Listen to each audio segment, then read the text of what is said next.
어떤 청년이요. 이게 사실은 우스갯소리인데 우스운 이야기인데 저는 웃기질 못해요. 그래서 아무리 웃긴 얘기를 해도 제가 얘기를 하면 이게 논설문이 돼 버립니다. 그래서 아예 저는 웃기기를 포기하고 설명으로 하도록 하겠습니다. 어떤 청년이 MT를 갔어요.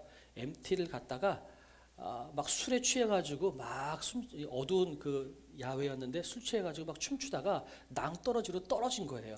낭떠러지로 떨어져가지고 막 떨어지다가 간신히 뭘 붙잡았네요.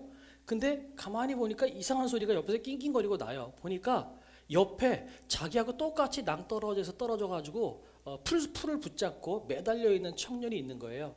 누군가 하고 봤더니 자기 선배예요. 그래서 줄여서 이야기하다 보니까 이 두 사람이 둘 다가 술 먹고선 춤추다가 낭떠러지로 떨어진 거죠. 근데 선배가 먼저 떨어졌고 그 사실을 그 주변에 있는 그 친구들이 아무도 모르는 거예요. 자기들끼리 술 취해가지고 춤추다가 선배가 떨어진지도 모르고 놀고 있는 거죠. 그러다가 이제 이 주인공이 떨어진 거예요. 그러면서 둘이서 그런 얘기를 하는 거죠. 야, 너 이 자식, 내가 떨어져서 그렇게 이름 불렀는데도 대답도 안 하고 너희들끼리 술 먹고 춤추고 막 그러면서 둘이 막 하소연하고 있다가 이제는 둘이서 막 이제 낭떠러지에 이제 조금 있으면 떨어질 것 같으니까 이제 막 살 얘기 뭐 이런 얘기 막 이런저런 얘기 많이 하는 거죠. 막 한 시간을 버텼대요. 버텼다가 먼저 떨어진 선배가 야, 이제 안 되겠다. 나는 안 되겠다. 나 먼저 그냥 떨어질게. 너 꼭 버텨라. 그리고서는 이 선배가 미안하다. 그리고서 손을 탁 놔버렸어요. 비명소리가 들리다가 갑자기 비명소리가 탁 그쳐요. 그러더니 뭐라 그러냐면 이 선배가 육두문자를 씁니다. 에이 삐리리야 그러면서 야 빨리 손 놔 그러더라고요. 왜 그런가 그랬더니 야 바로 발밑이 땅이야 그러더라고요. 그래서 결국은 이 친구도 그래 그래서 손 놨더니 정말 몇 센치 밑에가 땅이었다는 거죠. 그러니까 땅바닥 거의 밑에까지 다 내려와서 두 친구가 죽지 않으려고 붙잡고서 한 시간을 버텼던 거예요. 이게 실제로 있었던 컬투쇼에 나오는 그 라디오에서 나왔던 사연이었어요. 근데 이 이야기를 들으면서 이게 우리의 인생인 것 같다 그런 생각이 드는 거예요. 손 하나만 놓으면 그냥 안전하게 우리가 버틸 수 있는데 한 치 앞도 보이지 않으니까 나 이거 떨어지면 죽을 것 같아 라는 두려움 때문에 이걸 붙잡고 못 놓고 있는 것이 우리 인생에 있을 수 있겠다 그런 거죠. SF 영화 중에 이런 영화들이 있어요. 공상과학 영화인데 많은 이런 영화 비슷한 맥락의 영화들이 꽤 있는데 뭐냐면 어떤 담벼락을 쭉 쌓아놓고선 여기만 안전하다. 이 밖에 나가면 여기는 험난한 세상이고 죽으니까 아무도 나가지 마라. 그래서 모든 사람들이 담벼락 안에서만 안전한 줄 알고 살아가는 거예요. 그런데 이 중에서 어떤 꼭 튀는 한 사람이 있죠. 주인공 같은 사람. 이 사람은 꼭 담벼락 안에만 안전한가? 그것은 개구멍으로 한번 나가보는 거예요. 나가봤더니 아닌 거죠. 그 정치하는 사람들, 그 많은 권세 있는 사람들이 했던 얘기가 다 거짓말인 거예요. 밖에 나가니까 너무 좋아요. 그래가지고 다시 들어와가지고 사람들한테 아니다, 우리는 속았다. 밖에 나가면 더 좋더라. 그런데 거기에 대해서 많은 사람들이 아예 안 믿는 거죠. 야, 우리 윗사람들이 힘 있는 사람들이 계속 그렇게 살아왔고 많은 사람들이 그렇게 얘기했는데 어떻게 나가? 그런데 주인공은 꼭 그것을 반대하고 나가지요. 많은 사람들을 끌고 나가서 나중에는 그 담벼락을 무너뜨리더라. 뭐 이런 식의 내용들이 영화들이 꽤 많이 있습니다. 제가 지금 드리는 이 얘기가 오늘 본문하고 연결이 되는 이야기여서 잠깐 말씀을 드립니다. 자, 본문으로 들어가면 지난주 말씀을 좀 보면 하나님이 욥을 자랑했을 때 사단이 하나님께 이렇게 항변을 하죠. 하나님께서 맨날 이것저것 주고 울타리로 둘러주시니까 욥이 하나님을 예배하는 거지 울타리 한번 제거해 보십시오. 그러면 그래도 하나님 욥이 당신을 예배할 것 같습니까? 그렇게 이야기하죠. 그래서 하나님이 그러면 다 그 울타리를 걷어가 봐라 라고 이야기하죠. 그래서 욥기 1장의 21절에 보면 내가 모태에서 알몸으로 나왔사온즉 또한 알몸으니 그리로 돌아갈지라 주신 이도 여호와시요 거두신 이도 여호와이시오니 여호와의 이름이 찬송을 받으실지나 하고, 자, 이것은 욥이 자기 자식들을 다 잃고 재산들을 다 잃었을 때 많은 사람들이 욥에게 아니 당신 왜 이렇게 된 겁니까? 라고 했을 때 욥이 했던 고백이에요. 저는 이 욥의 고백만 봐도 욥이 대단한 사람이라고 생각이 듭니다. 내 사랑하는 피부치 한 사람을 잃어도 정말 나는 온 세상을 잃을 것 같이 아플 것 같은데 욥은 자기 자식들을 다 잃었어요. 재산을 다 잃었어요. 그런데도 불구하고 욥은 뭐라고 이야기하냐면 주신 이도 여호와시니 거두신 이도 여호와시다. 이렇게 이야기합니다. 이것만 해도 저는 굉장한 믿음이라고 생각을 합니다. 그런데 문제가 생겼습니다. 이 모습을 보고 하나님이 사단에게 또 자랑을 하죠. 이럴 때는 좀 하나님이 약간 야속해 보이기도 해요. 자랑 좀 하지 마시지. 근데 아무튼 자랑을 사단에게 또 했네요. 그랬더니 사단이 뭐라고 그러냐면, 아니 하나님, 욥의 몸이 그래도 성한데 아무리 밖에 있는 거 잃어보십시오. 몸이 건강한데 어떻게 하나님을 그러니까 예배하죠. 건강도 잃어보십시오. 그러면 예배하겠습니까? 그랬더니 하나님이 대신 좋다. 목숨만은 건드리지 말고 욥의 몸도 건드려라. 그래서 그 다음부터 욥의 온 몸에 종기가 나죠. 기왓장으로 몸을 벅벅 긁고 아주 비참한 인생을 살게 됩니다. 더군다나 이 상황을 지켜보면서 욥의 아내가 욥에게 이렇게 이야기를 합니다. 하나님을 원망하고 죽으십시오. 그런 식으로 살 거면 그런 식으로 뭐하러 이렇게 괴롭고 힘든 세상을 살고 있는데 하나님을 믿고 삽니까? 하나님이 우리 인생 가운데 도움되는 거 아무것도 없는데 차라리 우리 하나님 원망하고 우리 죽어버립시다. 이렇게 아내가 이야기를 하는 거죠. 여기에 대해서 욥이 뭐라고 이야기할까요?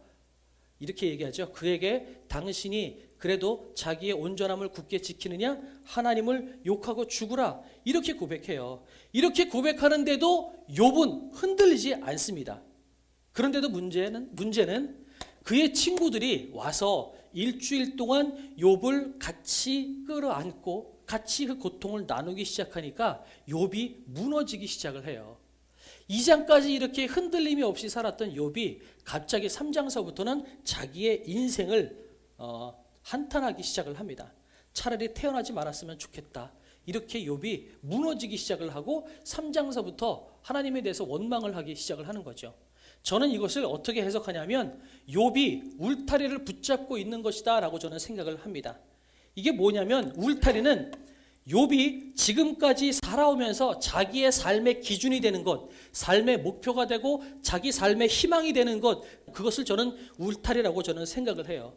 욥이 가지고 있는 울타리는 뭐였냐면 계속해서 지금 고백했던 것처럼 주권이 하나님께 있다. 하나님께서 주시는 분이시고 하나님께서 거두시는 분이시다. 이것이 욥이 가지고 있는 울타리였어요. 그러면서 동시에 욥이 가지고 있는 울타리는 뭐냐면 하나님께서 주시기도 하고 거두시기도 하지만 하나님은 선하시니까 반드시 나에게 복을 주실 거야 라고 하는 이 믿음이 욥에게 가지고 있는 울타리였다고 저는 생각을 해요. 그래서 저는 이걸 보면서 그런 생각을 했어요. 야, 사람이 가지고 있는 울타리, 이 울타리가 어떤 울타리냐에 따라서 그 사람의 인생이 결정될 수도 있겠구나라는 생각이 들었어요. 왜 1장 1절에서 욥이 그렇게 의인이라고 성경에 칭찬을 할까? 그것은 욥이 가지고 있는 울타리가 누구보다도 견고한 울타리였기 때문에 그래요. 건강한 울타리였기 때문에 그래요. 욥이 가지고 있는 울타리는 뭐였냐면 하나님께 주권이 있다. 모든 것이 하나님께 있으니 주시는 분도 하나님이시니 거두시는 분도 하나님이시다. 그러니 주실 것에 대해서 내가 너무 자만하지 말고 가져가시는 것에 대해서 내가 너무 원망하지 말자. 이게 욥이 가지고 있는 울타리였다라는 거죠. 저는 이것을 다른 말로 지금 생각해 보면 좋을 것 같아요.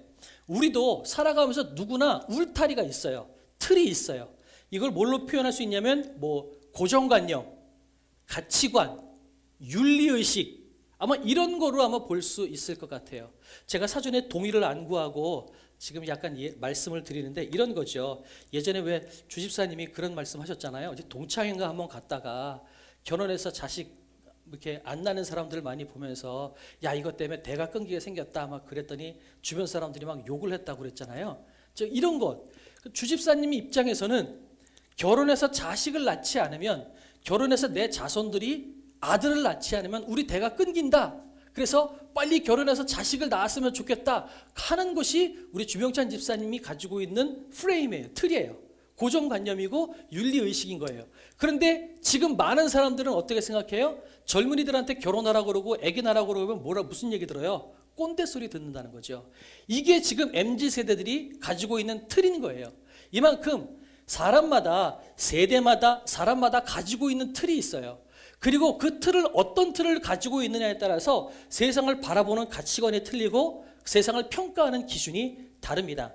제가 오늘 예배 전에 그런 말씀을 드렸죠. 여러분은 이스라엘이 지금 보복 공격하고 있고 또 이슬람이 이스라엘을 공격한 것에 대해서 여러분은 어떻게 생각하십니까?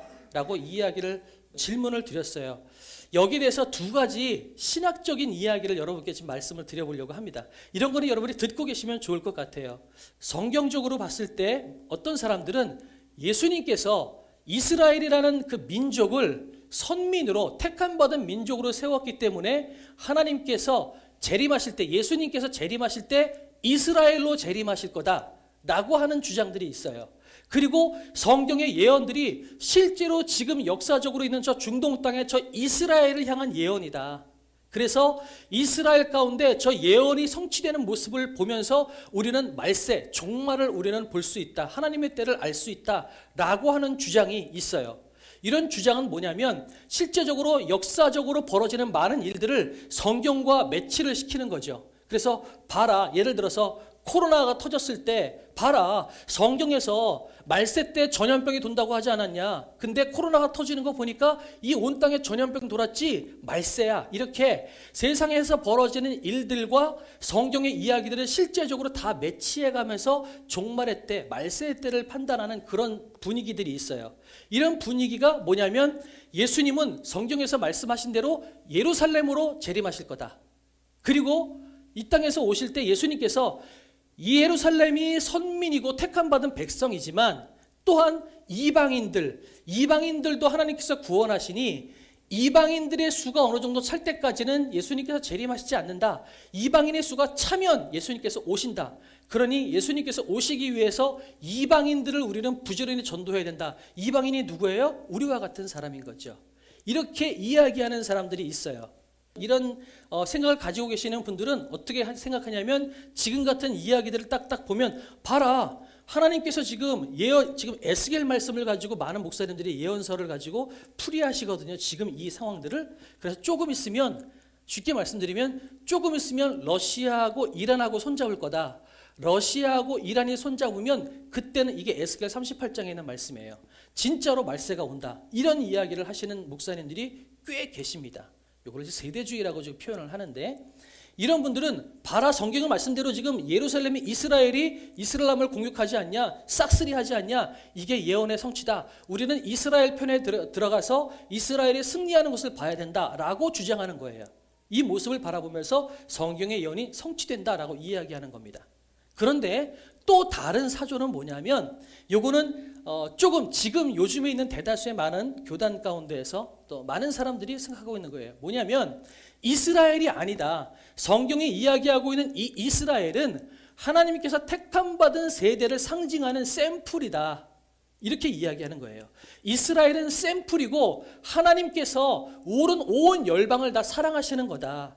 예수님께서 이 땅에 오셨을 때는 예수 그리스도를 믿는 모든 사람들을 구원하시기 위해서 오신 거다. 그거는 그 유대인뿐만 아니라 기독교인뿐만 아니라 이슬람이라 할지라도 예수 그리스도를 믿는 사람을 다 구원하시기 위해서 오신 것이다. 이스라엘은 샘플일 뿐이다. 라고 해서 지금의 영적인 이스라엘은 어디냐? 교회다. 라고 이야기하는 거예요. 어느 게 맞을까요?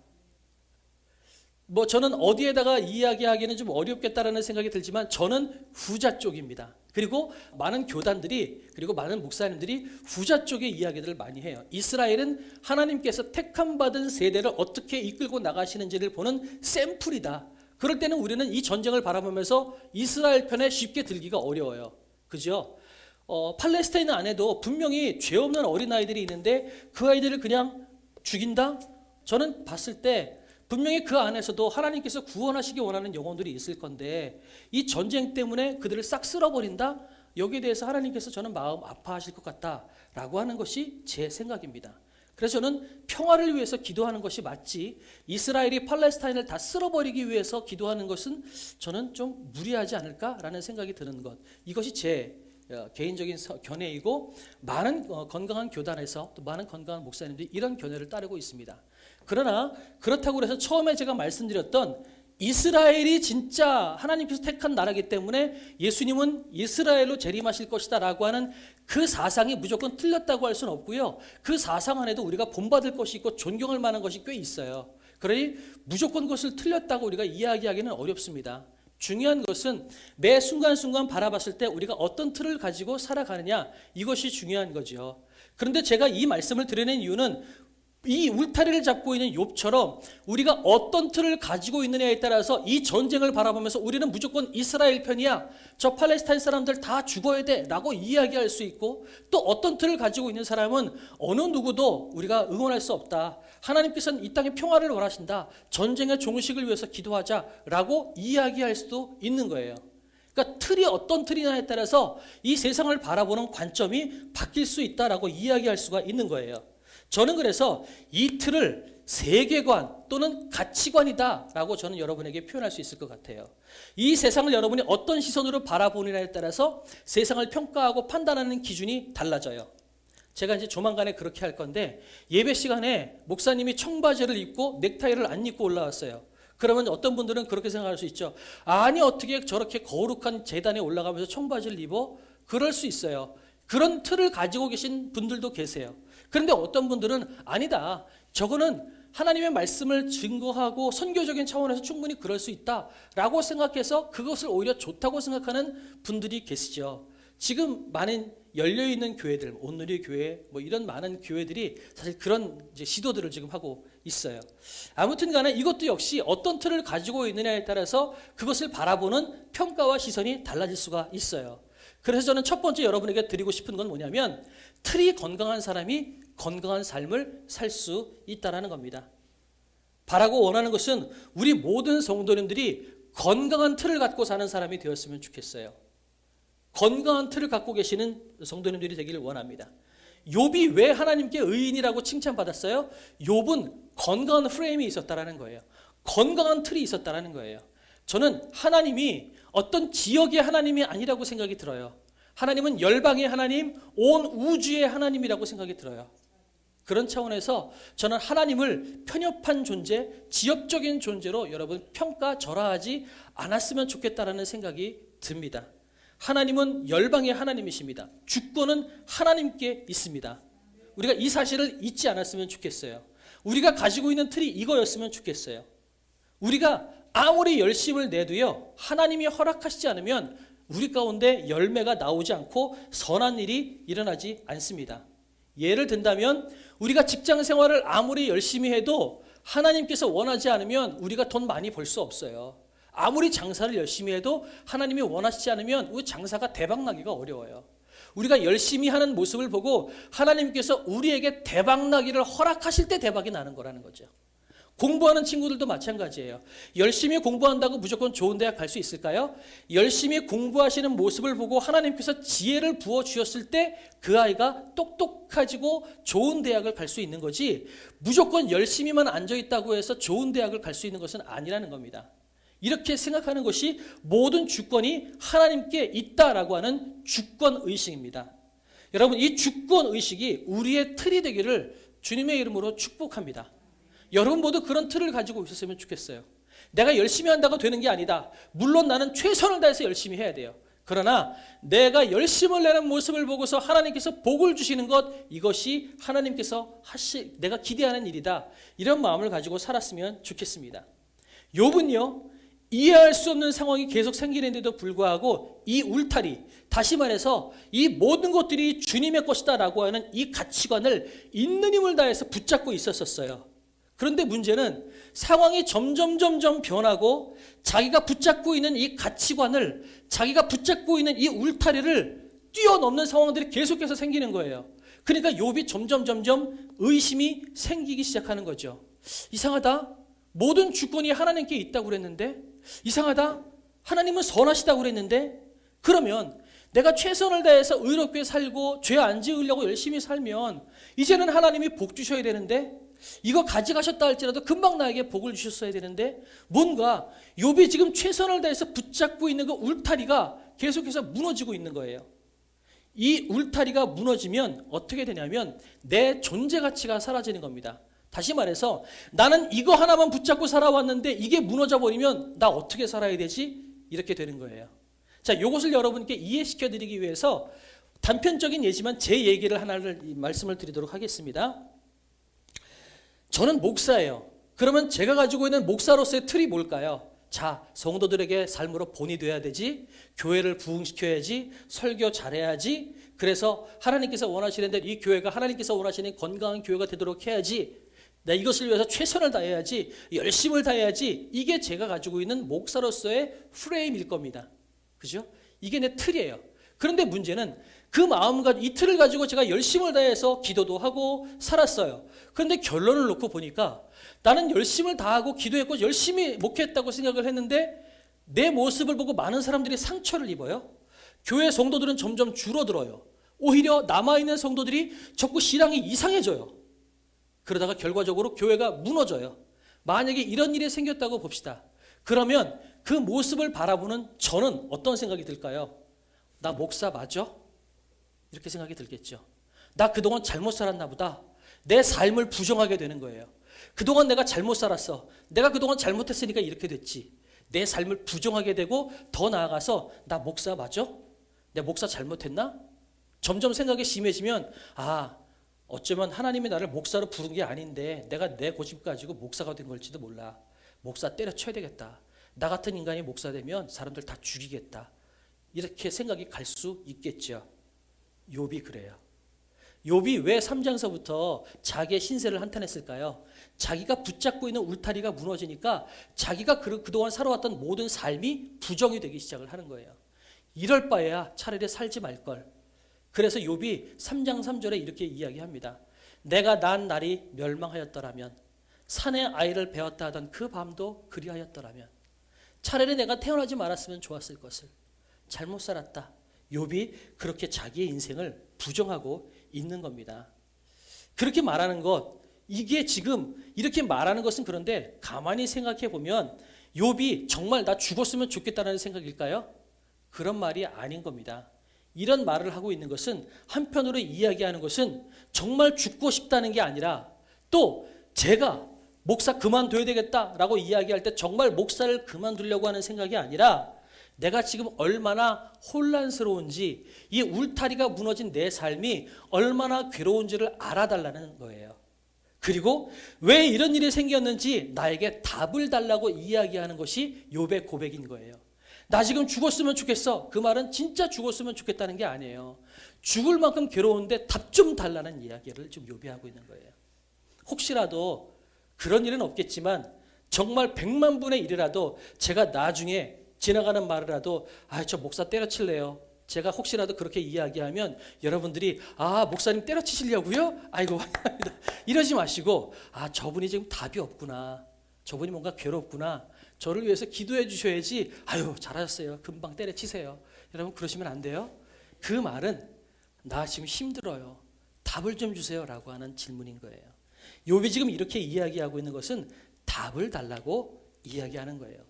그래서 두 번째, 틀이 무너지면 존재 가치를 잃어버리는 거예요. 내 인생의 고난 가운데 들어가면 나 잘못 살았구나 이렇게 생각되는 거죠. 어려운 일이 한두 가지 생기면 버틸 수 있어요. 그런데 어려운 일이 계속해서 생기면 어떻게 되냐면 나 태어나지 말았으면 좋았을 걸. 나 왜 이렇게 살았지? 그때 내가 그 학교를 가지 말았어야 돼. 내가 그때 그 여자하고 그 남자하고 결혼하지 말았어야 돼. 내가 그 직장을 들어가지 말았어야 돼. 나의 그 지나간 삶을 자꾸 부정하게 돼요. 이게 고난 가운데 들어가는 삶이에요. 내가 가지고 있는 틀이 무너져 버리면 내 존재 가치를 잃어버리게 되는 거예요. 여러분도 그럴 수 있어요. 고난 가운데 계속해서 어려운 일이 생기면 내 인생 잘못 살았어. 그렇게 될 수 있단 말이죠. 근데 그것이 정상이에요. 욥이 지금 그러고 있잖아요. 문제는 이런 하소연을 들은 욥의 친구들 역시 그들만의 울타리가 있거든요. 그러니까 욥의 그 이야기를 들었을 때 그래 너 답을 찾고 싶구나. 내가 네 마음 알아 라고 위로해 주는 것이 아니라 욥의 친구들은 욥에게 그 다음부터 정죄하기 시작해요. 왜 그럴까요? 그 사람들도 그 사람들만의 울타리가 있기 때문에 그래요. 자기들의 울타리가 있으니까 자기들이 가지고 있는 울타리를 가지고 그 사람을 판단하고 위로하니까 답이 안 나오는 거예요. 왜요? 성경은 욥이 의인이라고 이야기하고 있거든요. 다시 말씀드려서 다른 모든 사람들이 가지고 있는 울타리보다 욥이 가지고 있는 울타리가 제일 크다고 성경은 이미 시작하고 있다는 거죠. 그러니 욥보다도 더 적은 울타리를 가지고 있는 친구들이 어떻게 욥에게 좋은 답을 내줄 수가 있겠어요. 그러니 욥의 친구들이 가지고 있는 울타리는 뭘까요? 인과응보예요. 잘하면 복 받고 잘못하면 벌 받고, 요게 욥의 친구들이 가지고 있는 인과응보예요. 다 이런 생각을 가지고 있어요. 엘리바스, 빌닷, 소발, 욥의 세 친구들이 다 똑같은 이야기를 해요. 그래서 엘리바스도 그래요. 너 잘못한 게 뭔지 한번 찾아봐. 빨리 찾아봐. 하나님이 의로우신 분인데 너한테 벌 주겠어? 네가 잘못한 게 있으니까 벌 주지. 빌닷은 무슨 얘기하는 줄 아세요? 너 왜 네 아들이 왜 죽었는 줄 알아? 죄 졌으니까 죽었지. 하나님이 그냥 죽이시겠어? 이게 빌닷이 하는 얘기예요. 그들만이 가지고 있는 이 프레임 가지고 정죄하고 비난하고 있다는 거예요. 그들은 옳다고 생각하고 비난하고 정죄한 거예요. 조언을 준 거예요. 근데 그 말이 자기 가족을 잃은 사람에게 그 말이 도움이 되나요? 아니에요. 칼 가지고 심장을 찌르고 쑤시는 거지. 그거는 잔인한 행동이에요. 여러분, 우리 신앙 교회 성도들 가운데 누구 어려움 당하신 분들에게 죄 졌나 살펴봐. 혹시 뭐 잘못한 거 없어? 여러분, 그렇게 하지 마세요. 이건 너무 잔인한 행동이에요. 우리가 가지고 있는 울타리, 프레임이 다라고 여러분 생각하지 마시라는 거죠. 그러니 욥이 친구들에겐 답이 없구나 라고 생각하고 그 다음부터 욥의 시선은 어디로 가냐면 하나님에게로 돌립니다. 그래서 여러분, 인생의 수많은 문제의 해답은 하나님께 있습니다. 주변에서 답을 찾으려고 하지 마세요. 인생의 수많은 질문의 해답은 하나님께 있어요. 이 사실을 여러분 믿으시기 바랍니다. 답이 안 나올 때, 풀 수 없는 문제가 생겼을 때 물론 목사님에게 찾아가기도 하고 친구들에게 묻기도 해야죠. 그러나 그것을 절대적이라고 여러분 믿지 마시고 무엇보다 기도하십시오. 하나님께 물어보십시오. 아멘이시죠? 그래서 여러분에게 제가 찬양을 하나 들려드리려고 합니다. 졸음을 좀 쫓으시려고, 또 마음을 좀 쉬시려고 이 찬양을 좀 하나 들려드리도록 할게요.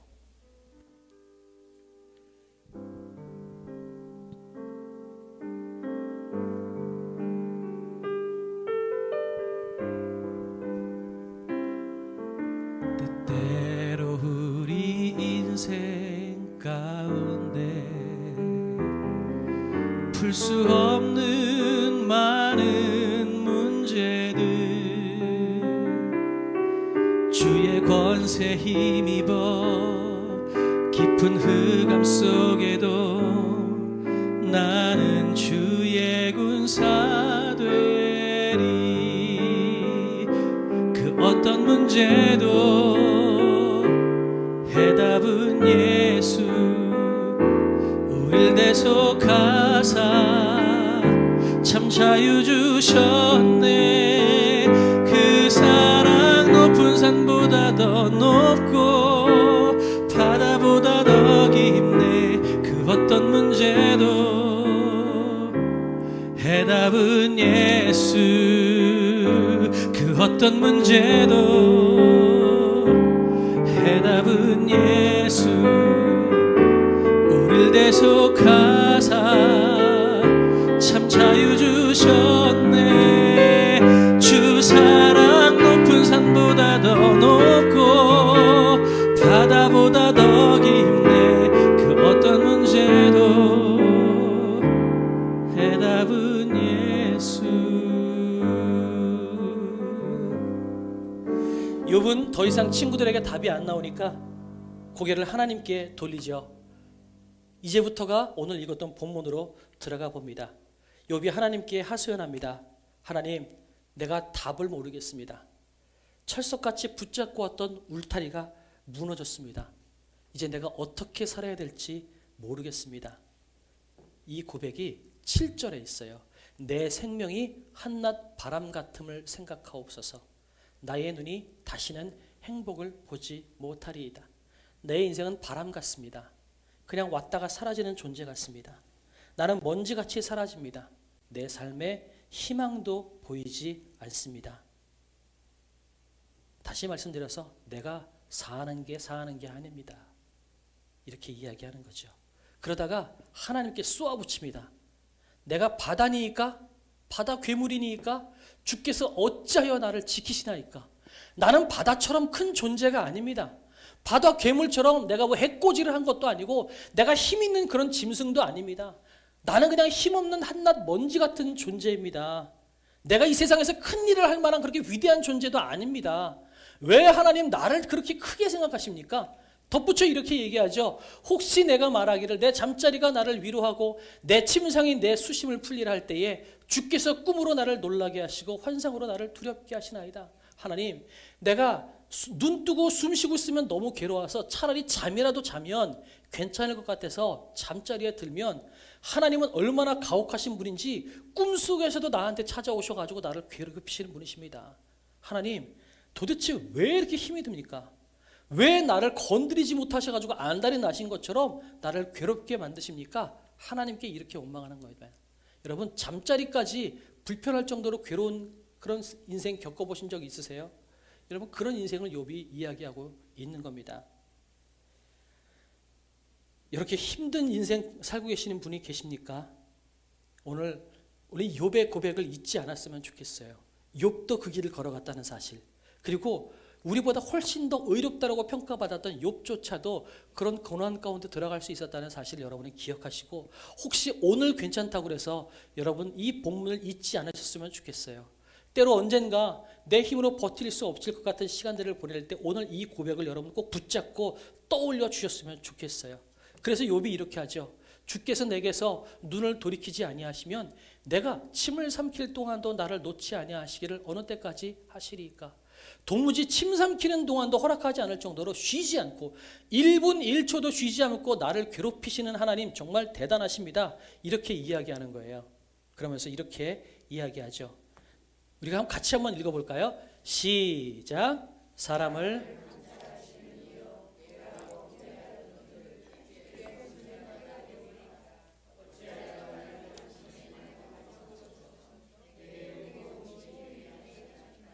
아멘. 나는 힘이 없는 존재예요. 내가 좀 죄졌다고 하나님 당신의 명성에 금가하는 거 아니고요. 내가 조금 나쁜 일을 했다고 해서 이 세상 하나도 변하는 게 없어요. 그만큼 나는 이 세상에서 연약하고 보잘것없는 미약한 존재입니다. 그게 전반전의 이야기고요. 후반전에는 그런데 왜 하나님께서 나를 콕 집으셔서 나를 관역으로 삼으셔서 나를 따라다니면서 내 인생을 괴롭히십니까? 이게 욥의 고백이라는 겁니다. 참 괴롭죠. 이것을 통해서 우리가 여러분께 나누고 싶은 것은 하나님께 정직하게 마음을 아뢰십시오. 질문하십시오. 여러분, 기독교 신앙은 질문하는 신앙입니다. 성경을 맹목적으로 믿는 것이 우리의 신앙에 도움이 되지 않습니다. 질문하십시오. 끊임없이 하나님께 질문하십시오. 내 인생 왜 이 모양입니까? 나 왜 이렇게 살아야 됩니까? 성경의 이 이야기는 무엇입니까? 하나님은 어떤 분이십니까? 여러분, 질문하는 인생 되시길 원합니다. 교회에서 질문한다고 해서 여러분 믿음 없다고 손가락질 당하지 않으니까 여러분 질문하세요. 질문하시고 질문을 통해서 하나님께 답을 얻을 때에야 비로소 우리의 신앙은 견고해지는 신앙이 되는 겁니다. 질문하십시오. 솔직하게 감정을 아뢰십시오. 우리가 생각할 때 하나님께 이렇게 기도해도 되나? 그렇게 생각해서 스스로 필터링해서 다 나쁜 말들은 빼버리고 진짜 하고 싶은 말들은 꼭꼭 가슴속에 숨기고 겉으로는 그냥 점잖은 말로 기도하고 그렇게 하지 말라는 거예요. 하나님은 우리가 있는 모습 그대로 나오기를 원하십니다. 물론 대예배 때 드리는 이 공동 기도, 대표 기도할 때는 모든 사람들을 대표로 하는 기도니까 그때는 보편적인 기도를 드려야 되겠죠. 잘 정돈된 언어를 써서 기도하는 것이 맞습니다. 그러나 나 혼자 하나님 앞에 기도할 때는 그렇게 기도하지 마세요. 하나님은 여러분 다 아세요. 여러분이 어떤 성품인지 알고 계시고 얼마나 괴로운지 얼마나 아픈지 다 알고 계세요. 그런데 그 모든 진짜 하고 싶은 말들은 다 숨겨버리고 겉으로는 위대하신 하나님, 나는 하나님을 믿습니다. 당신이 모든 것들을 해결해 주실 줄 믿습니다. 근데 속에서는 하나님이 안 믿어지는데요. 내가 왜 고난을 당하는지 안 믿어지는데 그건 다 숨겨버리고 하나님 당신이 내 모든 주인이십니다. 이렇게 하지 말라는 거죠. 솔직하게 얘기하세요. 하나님, 나 하나님 못 믿겠어요. 도대체 성경에 이야기하고 있는 것과 지금 이것이 뭔지 모르겠어요. 왜 지금 이슬람하고 공격하고 있는데 우리는 어느 편 드는 것이 맞아요? 내가 어떻게 이야기하는 것이 맞아요? 우리는 그렇게 질문하는 것이 맞다라는 거죠. 그렇게 질문하는 인생을 살 때 하나님께서 답을 주신다는 거예요. 오늘 욥의 이 하소연 속에 여러분 이 자기도 모르게 하는 이 기도, 자기가 하나님 앞에 막 토로하고 아뢰는 이 기도 속에 욥이 자기도 모르게 답을 내리고 있는 것이 있어요. 볼까요? 17절 사람이 무엇이기에 주께서 그를 크게 만드사 그에게 마음을 두시고 아침마다 권징하시며 순간마다 단련하시나이까. 우리 7장 17절 말씀을 보면 떠올려지는 본문 있어요? 시편 8편이죠. 여호와 우리 주여 주의 이름이 온 땅에 어찌 그리 아름다운지요. 그죠? 거기에 이렇게 이야기하고 있죠. 사람이 무엇이간데 주께서 저를 생각하시며 인자가 무엇이간데 권고하시나이까. 우리를 천사보다 조금 못하게 씌우셨다라고 말씀하시는 그 시편 8편의 말씀. 이건 무슨 얘기일까요? 대체 내가 뭐라고 나를 그게 크게 만드시려고 하는 겁니까? 나는 아무것도 아닙니다 라고 하는 욥의 고백. 이 하소연에 담긴 하나님의 마음은 뭘까요? 지난주에 고백했던 것처럼 너는 네가 생각한 것보다 훨씬 더 크고 위대하다. 나는 너를 매 순간 키워내겠다. 너는 나에게서 떠나라고 이야기할지 모르지만 나는 너를 떠나지 않고 네 1분 1초 침 삼킬 동안도 허락지 않고 나는 매번 너와 따라다니면서 네 인생을 돌보고 책임져 주겠다라고 하는 하나님의 고백이 욥의 이 기도 가운데 들어가 있는 겁니다. 욥은 이야기하죠. 하나님 이만하면 됐습니다. 그런데 하나님은 이렇게 얘기하는 거예요. 아니야. 한 번 더 해. 한 발 더 나가. 하루 더 살아나가. 하나님께서 이렇게 이야기하고 있는 거죠. 그래서 오늘 이제 결론으로 넘어가 보려고 합니다. 여러분, 울타리를 넘어야 성장할 수 있습니다. 여러분이 가지고 있는 가치관, 고정관념, 그 울타리가 깨져야 여러분은 더 큰 인물이 될 수 있다는 겁니다. 십자가에 달리신 예수 그리스도를 한번 생각해 보세요. 겟세마네 동산에서 하나님께 기도하죠. 아버지여 할 수만 있다면 이 잔을 내게서 옮기시옵소서. 아버지로부터 버림받는, 아버지와 교통이 끊어지는 그 두려움 때문에 예수님은 할 수만 있다면 내가 이것을 비키고 싶습니다라고 예수님은 고백하셨어요. 하지만 예수님께서 그 두려움을 뛰어넘고 죽음의 길로 들어가셔서 예수님께서 십자가에서 죽으셨을 때 어떤 일이 일어났을까요? 부활이 생긴 거예요. 죽지 않으면 부활이 있을 수 없어요. 예수님께서 죽으셨기에 부활이 있었다라는 거죠. 우리의 삶 가운데도 한번 볼까요? 우리 여성분들, 어머니를 한번 생각해 보세요. 아기를 낳을 때 저는 나보지 않아서 모르겠지만 정말 하늘이 노래지고 세상이 뒤집어지는 경험을 한다고 제가 들었어요. 그도 그럴 것이 몸 안에 또 하나의 생명이 있는데 그 생명을 내 몸을 열고 꺼내야 된다는 거, 이게 얼마나 아프겠어요. 그런데 그 고통의 순간을 지났을 때 비로소 여자에서 엄마로 되어가는 거죠. 많은 뉴스나 이런 데서 얘기하잖아요. 여자는 약할지 모르지만 엄마는 강하다고요.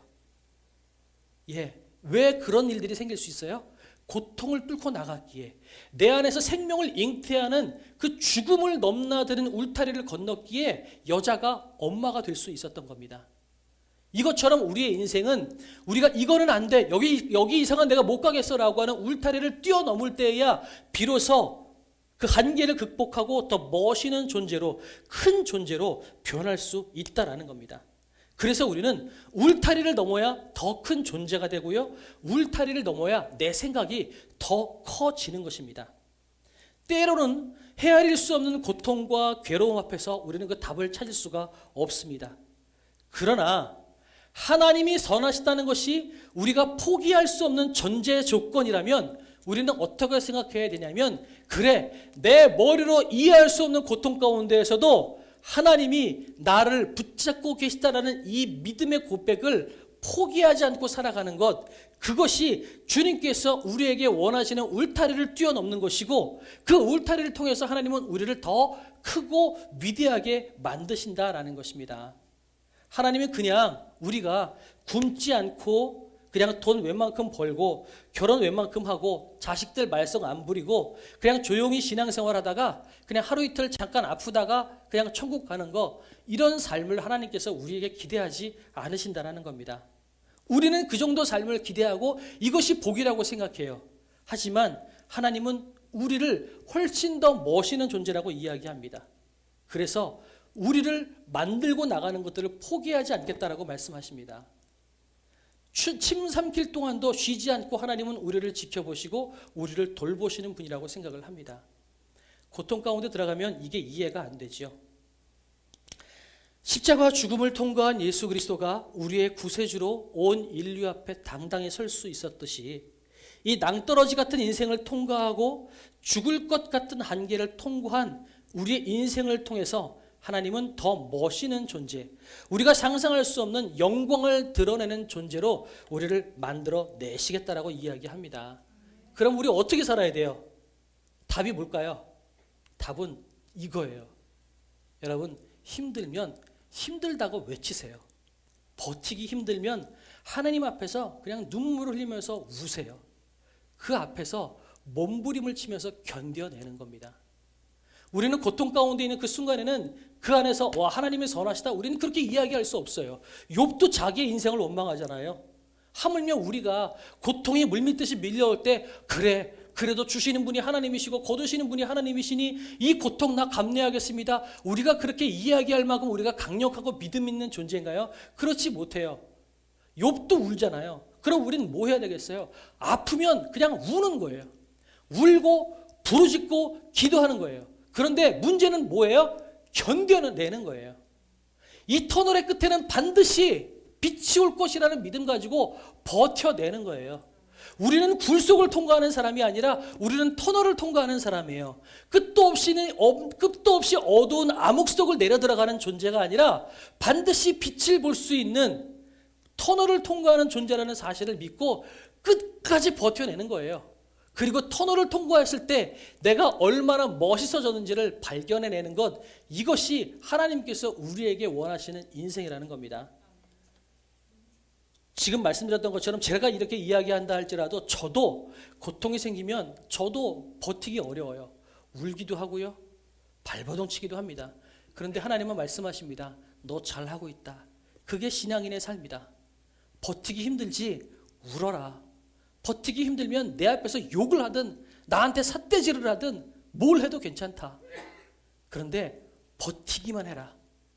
그 시간 버티고 나면 너 그 고통의 끝에 무엇이 올지 내가 너에게 멋있는 것을 보여주마. 하나님께서 우리에게 말씀하시는 겁니다. 결론은 뭐예요? 지난주에 이어서 똑같은 결론이에요. 여러분, 버티십시오. 우리는 답을 알 수 없다 할지라도, 이 울타리가 나를 막고 있다 할지라도 버텨내십시오. 이겁니다. 버텨내십시오. 그래서 우리 이 찬양 하고 싶어요. 찬양하고 좀 기도하려고 합니다. 왜 나만 겪는 고난이냐고 불평하지 마세요. 고난은 다 겪어요. 왜요? 하나님의 사람으로 성장시키려면 고난을 통과하지 않고서는 우리는 멋있게 자랄 수 없거든요. 그러니 여러분, 지나간 인생을 돌이켜보세요. 힘들었던 시간들 있으셨나요? 그럼 앞으로는 없을까요? 있을 수 있어요. 왜요? 하나님은 여러분이 더 잘하기를 원하시거든요. 연세가 80, 90이 되면 그 다음에는 고난이 없을까요? 편안한 삶만 될까요? 그렇지 않아요. 80, 90이 되시면 그 연세에 맞는, 그 상황에 맞는 괴로움과 고난이 있고요, 혼란이 있어요.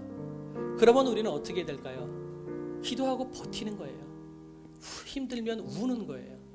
이것이 하나님께서 우리에게 말씀하시는 겁니다. 중요한 것은 떠나지 마십시오.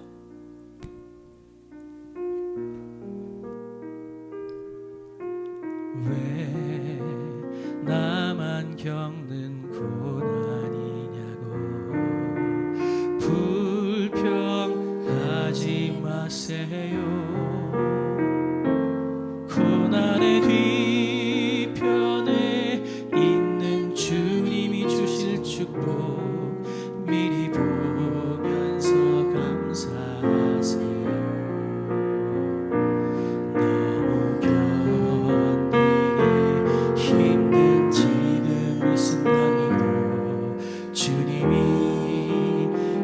하고 계시잖아요.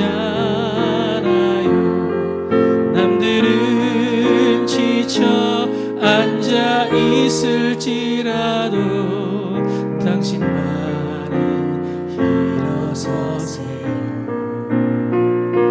힘을 내세요.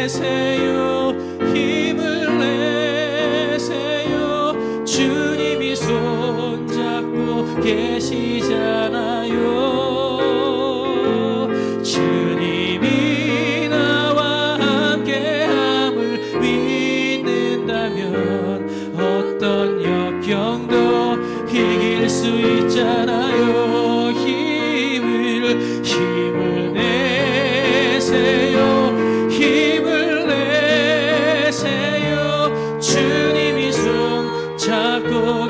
되시잖아요.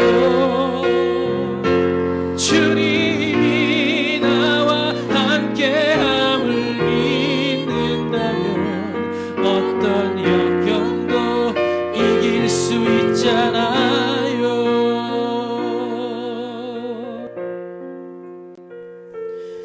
여러분, 오늘의 이 말씀을 기억하시기 바랍니다. 인생의 어느 순간 우리가 감당할 수 없는 폭풍우를 만났을 때 여러분, 오늘을 기억하시기 바랍니다. 그리고 붙잡고 버텨내십시오. 버티기 어렵거들랑 이 교회에 나와서 울부짖으세요. 눈물을 흘리세요. 그리고 나 혼자 눈물 흘리는 것이 버겁거들랑 여러분, 단톡에다가 문자 올리시고 저에게 문자해서 하나님, 목사님 나 힘들어요, 성도님들 다 힘들어요, 같이 울어주세요. 그렇게 울며 부르짖으며 버티는 인생이 되기를 원합니다. 하나님께서 여러분을 그렇게 원하십니다. 오늘 시간에 기도할 때 하나님, 내가 버티는 인생 되게 하나님 도와주십시오. 아무리 답을 못 찾는다 할지라도 내 이 울타리가 깨지고 더 넓어지는 세상으로 나가기 위하여서 내가 버텨내고 아버지 하나님 이것을 이겨내는 인생 되게 하나님 도와주시옵소서. 우리 주여 한번 부르고 저 앞에 기도하며 나가도록 하겠습니다.